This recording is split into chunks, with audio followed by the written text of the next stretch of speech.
तो दोस्तों देखिए, मैं मनोज कुमार अग्रवाल अपने चैनल कंप्यूटर सर्कल पर आपका एक बार फिर से स्वागत करता हूं। तो जैसे पिछली वीडियोज़ में हम लोगों ने कुछ टेम्पलेट्स का फीचर डिस्कस किया था। इसमें कुछ रेडीमेड टेम्पलेट्स होती हैं, जैसे प्री प्रिंटेड पैड जिसको हम लोग बोलते हैं, जिसमें कि आपको सिंपली इन्फॉर्मेशन फिलअप करनी है और उसमें जो फॉर्मूलेज लगे हुए हैं उन बेसिस पर आपको ये सीधा सीधा रिजल्ट आपको यहाँ प्रोड्यूस करके दिखाता है। तो उसका हम लोगों ने एक छोटा सा एग्जाम्पल भी डिस्कस किया था टाइम शीट करके, जिसमें कि मान लीजिए टाइम शीट हम मेंटेन कर सकते हैं। जो एम्प्लॉईज़ हमारे यहाँ काम करते हैं या जो एम्प्लॉईज़ का डिटेल आप इसमें इनपुट कर दें, जैसे उसका आने का समय, जाने का समय, और उसमें लंच आवर्स उसमें फीड कर दें, और उसके बाद आप उसका वर्क आवर निकाल सकते हैं, कितनी देर उसने काम किया। यदि वो काम करने में, जैसे कई बार ऐसा भी होता है कि जो टारगेट आपने दिया है उस टारगेट को पूरा अचीव कर पा रहा है उस पूरे पीरियड में, या मान लीजिए वो नहीं कर पा रहा, तो कितने शॉर्ट पीरियड रह गए, या उसके अंदर हमारा कितना उसने ओवर टाइम किया है। कई बार बहुत ज़्यादा उसमें ओवर टाइम कर लिया तो ओवर टाइम का पीरियड। तो ऐसे आप उसकी एम्प्लॉइज़ की परफॉर्मेंस निकालने में भी इसको यूज़ कर सकते हैं। और इसके अंदर सारी चीज़ें आपकी जितनी फार्मूलेज हैं, फॉर्मेटिंग है, वो सब इसके अंदर बिल्ट इन है। सिर्फ आपको उसमें इनपुट करना है इन्फॉर्मेशन, डेटा आपको सिर्फ इनपुट करना होता है कि उसका आने का समय, जाने का समय दे दीजिए, और उसका आपको टारगेट फिक्स कर दीजिए कितने आवर्स उसको वीक में आपको लेना है या उस पीरियड में। तो वो आपको एक ऑटोमेटिकली रिजल्ट रिफ्लेक्ट करके दिखाता है, जैसे हम लोगों ने पिछली वीडियो में देखा था। उसी सीरीज में हम टेम्पलेट का एक दूसरे एग्जाम्पल यहाँ पर डिस्कस कर रहे हैं।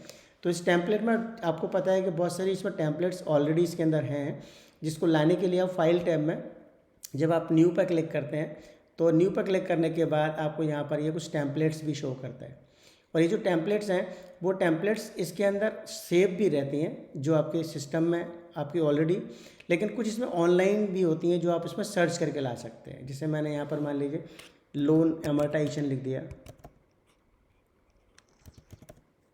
तो लोन एमोर्टाइजेशन लिखने के बाद ये आपको यहाँ पर इस टेम्पलेट को सर्च करके लेके आएगा। ये नेट पर अवेलेबल होगी तो आपको यहाँ दिखाएगा, लोन कैलकुलेटर भी दिखा रहा है, लोन एमोर्टाइजेशन शेड्यूल भी दिखा रहा है। तो जैसे हम इसमें से जो भी हमको ज़रूरत है और उसकी माइक्रोसॉफ्ट की साइट पर ये अवेलेबल है, तो आपको उसमें से सिंपली सेलेक्ट करना है। आप जब सेलेक्ट करेंगे तो देखिए ये एक लोन एमोर्टाइजेशन शेड्यूल में एक बहुत अच्छा इसका एक एग्जाम्पल दे रखा है। इस एग्जाम्पल में क्या है कि जैसे जो हम लोग लोन्स जैसे किसी को देते हैं या लोन्स लेते हैं, जैसे जनरली हम लोग मान लीजिए बैंक से लोन लेते हैं। बैंक से लोन जो लेने का पर्पज़ है वो या तो कार लोन हम लोग लेते हैं, या एजुकेशन लोन लेते हैं, या होम लोन लेते हैं। तो आप जब लोन लेते हैं तो बैंक अपना एक शेड्यूल इसमें फिक्स करता है कि आपकी जो ईएमआई है, जो आपकी किस्त है, वो कौन सी डेट को आपकी देनी है। तो जो किस्त की डेट होती है, ईएमआई की जो डेट होती है, उस डेट में आपकी ईएमआई उसमें से आपके अकाउंट में से वो कट होती जाती है, जमा होती जाती है, यदि अकाउंट में आपका सफिशिएंट बैलेंस है तो।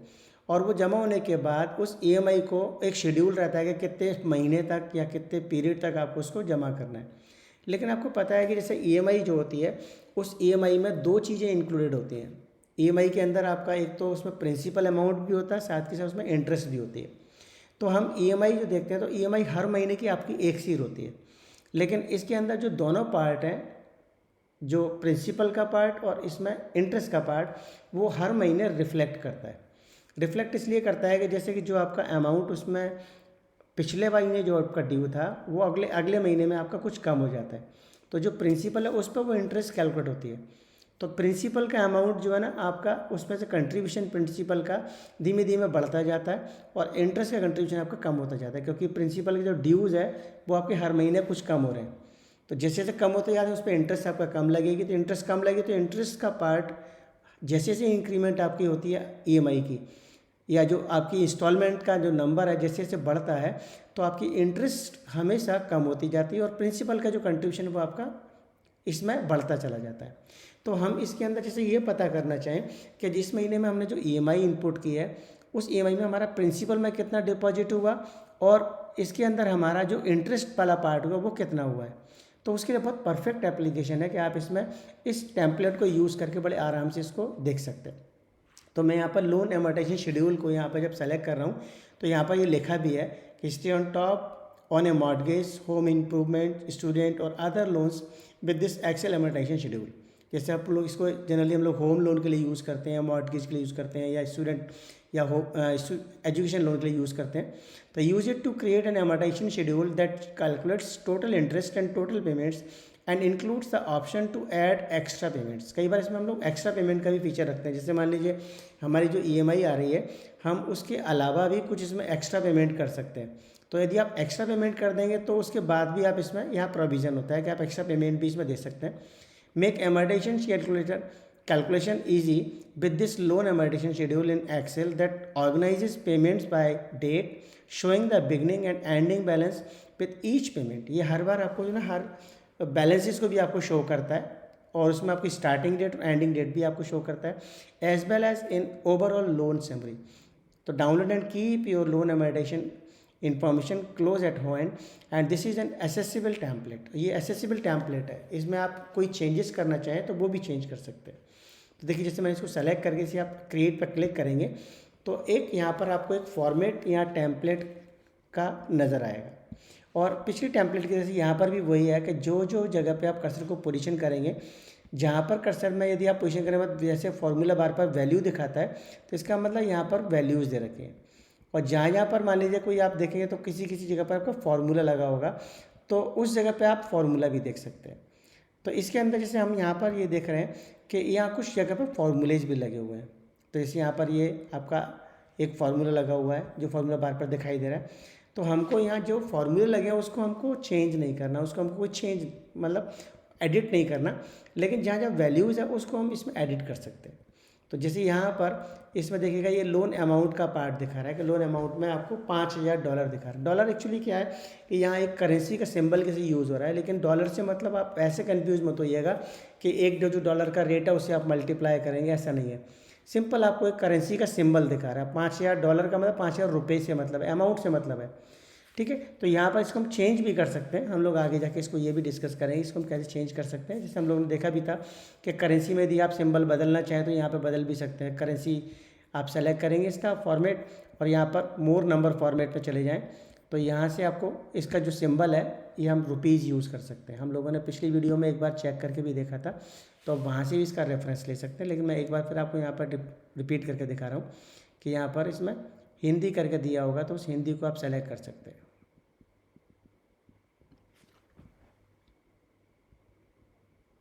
देखिए 1 बाई 1 इसमें स्क्रॉल करें तो रुपीज़ का एक सिंबल यहाँ नज़र आएगा आपको।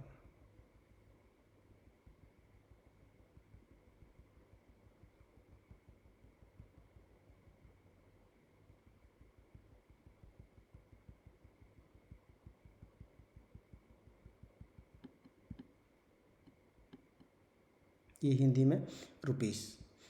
तो ऐसे आप यहाँ पर से इसको डॉलर के बजाय रुपीज़ भी कर सकते हैं, तो ये कोई मैटर नहीं करता, लेकिन ये इसका मतलब अमाउंट से मतलब है। अब जैसे यहाँ पर जो अमाउंट दे रखा है वो ₹5000 का अमाउंट दे रखा है, तो ₹5000 के लोन को मान लीजिए आपने एक लोन जो लिया है, सपोज़ आपने 50,000 का लोन लिया है, तो आपने 50,000 ये लोन ले लिया। उसके बाद आपको यहाँ पर इंटरेस्ट दिखा रहा है कि 4% की इंटरेस्ट है, लेकिन आपकी जो बैंक है वो सपोज़ आपकी जो चार्ज कर रही है वो 8.9% चार्ज कर रही है, तो यहाँ पर 8.9 आपने परसेंटेज दे दिया। लेकिन ये देखिए ये 8.9% जो चार्ज है, एक्चुअली ये इंटरेस्ट रेट जो है वो आपकी एनुअल इंटरेस्ट रेट होती है जो बैंक हमेशा इसमें यूज़ करती है। तो एनुअल इंटरेस्ट रेट आपकी ये कहलाती है, लेकिन आप इसको मंथली लगाना चाहें तो डिवाइड बाई 12 भी कर सकते हैं, लेकिन जो फार्मूला जो यूज़ करेगा उसमें हमेशा एनुअल इंटरेस्ट रेट का ही कंसीडर करता है। तो यहाँ पर आप इसमें इंटरेस्ट रेट दे रहे हैं जो एनुअली आप पेड करें। यहाँ दिखा भी रहा आपको एक मैसेज में कि enter interest rate to be paid annually in this cell. तो मैंने 8.9% आपकी इंटरेस्ट की रेट दे दी, और देखिए यहाँ पर loan period in years they दिया, जैसे वो कितने साल का लोन है। हमने मान लीजिए यहाँ पर 1 साल के लिए लोन ले रखा है, तो 1 साल यहाँ पर मैं पीरियड दे दिया। इसके बाद यहाँ पर पूछता है number of payments per year, आप जैसे कितने पेमेंट 1 साल में करेंगे, तो जैसे 1 साल में 12 महीने होते हैं तो आप 12 पेमेंट दिखा सकते हैं। इसके बाद ये स्टार्टिंग डेट ऑफ लोन पूछता है। स्टार्टिंग डेट ऑफ लोन का मतलब जैसे कि आप इसमें जो EMI स्टार्ट करना चाहते हैं वो कौन सी डेट से स्टार्ट होगी, तो जो महीना आप स्टार्टिंग का देंगे उसके 1 महीने के जस्ट बाद आपकी EMI पहले ड्यू हो जाएगी। तो जैसे मान लीजिए मैंने यहाँ पर 8 अप्रैल 2023 दे दिया, तो 8 अप्रैल 2023 देने के बाद आपकी इसमें से एक EMI आपकी यहाँ ड्यू हो जाएगी, और उसके बाद आप एक्स्ट्रा पेमेंट कोई करना चाहें तो आप दे सकते हैं। लेकिन जैसे यहाँ पर लिखा ऑप्शनल है ये पार्ट, तो ऑप्शनल का मतलब है कि आप ज़रूरी नहीं है कि आप इसको पेमेंट कहीं कहें। हमने मान लीजिए इसमें एक्स्ट्रा कुछ हम देना नहीं चाहते तो आप इसको यहाँ से डिलीट की से इसको हटा भी सकते हैं। मैंने यहाँ पर एक्स्ट्रा कुछ नहीं करा और इसको ब्लैंक कर दिया। तो देखिए यहाँ पर इसका अकॉर्डिंगली ये डेटा आपको यहाँ पर दिखाई दे रहा है, और इस डेटा में आपको ये कैलकुलेट करके लेके आ रहा है कि आप इसका जो पेमेंट करेंगे वो कैसे कैसे करेंगे। तो यहाँ पर देखिए आपको दिखा रहा है कि सबसे पहला पेमेंट नंबर जो 1 होगा वो 8 अप्रैल को ड्यू होगा, और वो 50,000 का जो आपका लोन का बैलेंस है ये तो बिगनिंग बैलेंस ये रहेगा, लेकिन जो शेड्यूल पेमेंट है वो आपको 4,370 रुपये 26 पैसे की आपकी EMI आएगी। इस EMI में आपका प्रिंसिपल और इंटरेस्ट दोनों इसमें शामिल है। ठीक है, आपने यहाँ पर एडिशनल पेमेंट कुछ नहीं बोला एक्स्ट्रा, तो ये 0 दिखा रहा है, तो टोटल पेमेंट इन दोनों को मिला के दिखा रहा है कि 4,370 रुपये होंगे। लेकिन यहाँ पर जो प्रिंसिपल है वो प्रिंसिपल और इंटरेस्ट को इन्होंने यहाँ बाइफरकेट कर दिया। तो देखिए यहाँ पर प्रिंसिपल का मतलब जो आपका इसमें से प्रिंसिपल में जमा होगा वो कितना जमा होगा और इंटरेस्ट में कितना जमा होगा, ये दोनों को मिला के आपकी ये EMI बन रही है 4,370 रुपये 26 पैसे। तो इसमें से इंटरेस्ट में इतना जमा होगा और ये आपका प्रिंसिपल में जमा होगा, और उसके बाद जब ये जमा होने के बाद आपका प्रिंसिपल में से लेस होने के बाद ये अमाउंट रह जाएगा 46,000 रुपये। ये 46,000 रुपये आपका जो रह गया वो प्रिंसिपल में से कम होने के बाद रह गया, और इंटरेस्ट आपकी जो है ना अलग से आपकी अलग जमा हो रही है 1 महीने की। इस तरह से अभी तक आपने जो इंटरेस्ट दिया वो आपको यहाँ इंटरेस्ट दिखा रहा है। उसके बाद दूसरे महीने में देखिएगा ये आपका जो क्लोजिंग बैलेंस है ऑटोमेटिकली यहाँ बिगनिंग बैलेंस बन के आ जाएगा, और ये 8 मई में फिर दूसरी आपकी इंस्टॉलमेंट दी होगी, और कितना आपका शेड्यूल पेमेंट होगा वो एक्स्ट्रा पेमेंट कुछ नहीं है।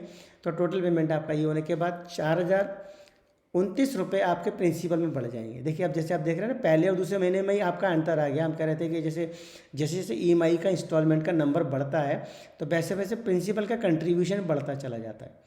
तो प्रिंसिपल अब यहाँ से थोड़ा सा बढ़ गया और इंटरेस्ट आपकी जो है ना उससे कम हो गई, क्योंकि अब आपका पहले तो 50,000 रुपये आप ब्याज दे रहे थे, अब आपका ये 46,000 रुपये जो बैलेंस है 46,000 रुपये ब्याज देंगे, तो ये आपका जो है ना कम हो जाएगा, इंटरेस्ट कम हो जाएगी, आपका अमाउंट फिर यहाँ पर कम रह गया, और उसके बाद ये 41,000 फिर यहाँ पर आएगा। तो ऐसे करके जो 12 पेमेंट हैं उन 12 पेमेंट में सबसे लास्ट में जाके देखें तो प्रिंसिपल सिर्फ आपका 12,918 रह गया, और यहाँ पर आपकी ये इंस्टॉलमेंट जमा होने के बाद आपका ये पेमेंट आपको पूरा शेड्यूल आपको यहाँ पर दिखाई दे रहा है कि ये कैसे इसको कंप्लीट कर सकता है।